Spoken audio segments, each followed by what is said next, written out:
Haiti, why is an international force needed? And are you close to getting countries coming forward, stepping up to provide such a force? Well, first of all, the problem with wars is when both sides think they can win the war. And we have had episodes in which both sides have affirmed that conviction. My belief is that there is really no military solution.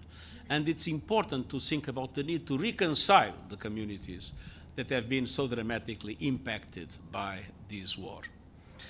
Now, in relation to Haiti, we live in an absolutely dramatic situation. We have the harbor blocked by the gangs, not allowing fuel and other needed materials to move. We have, because of that, no fuel in the city. Having no fuel, there is no water. And we have an outbreak of cholera.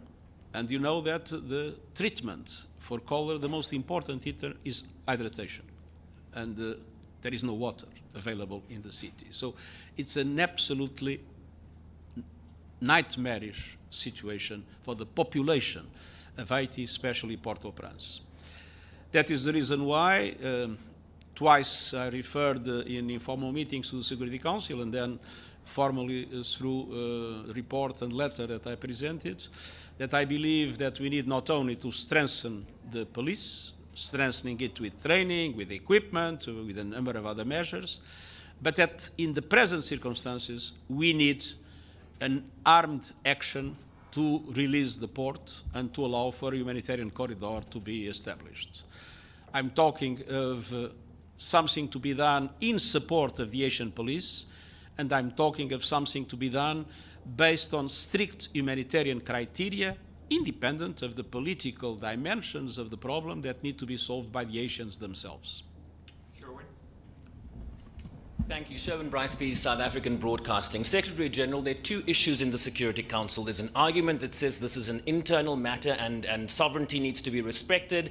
And then there's also the space to allow the African processes to play itself out here. Is it time for the Security Council to take a more active role in terms of sanctioning members, resolutions, for example, as it pertains to what is happening in Ethiopia? But you are referring to which of to the situation in Ethiopia.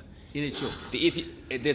There's been an argument that this is an internal matter and the Council doesn't have any purview given its role in terms of international peace and security, and also to give the Africans the space to solve their own problems. Is it time for greater action from this Council? Well, I do believe that this conflict, which essentially was born as an internal conflict, today has an international dimension.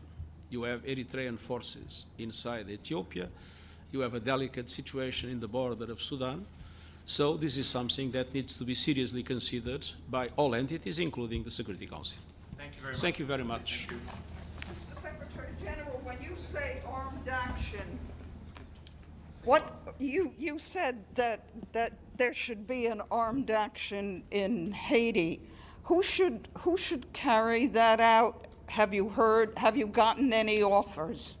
That is for the Security Council and member states to decide. Do you believe that the conflict in Ukraine takes all the attention from the world, like from other problems like Ethiopia? Do you believe that the conflict in Ukraine takes all the attention of other world problems like Ethiopia? And why do we have to compete for attention with our tragedies? Why do you think? I think we need to pay attention to all conflicts where people are suffering. We need to pay a lot of attention necessarily to the crisis in Ukraine. That is a global dimension, but we cannot forget crises like the Ethiopian one, where the level of suffering of the people, the number of casualties are absolutely gigantic.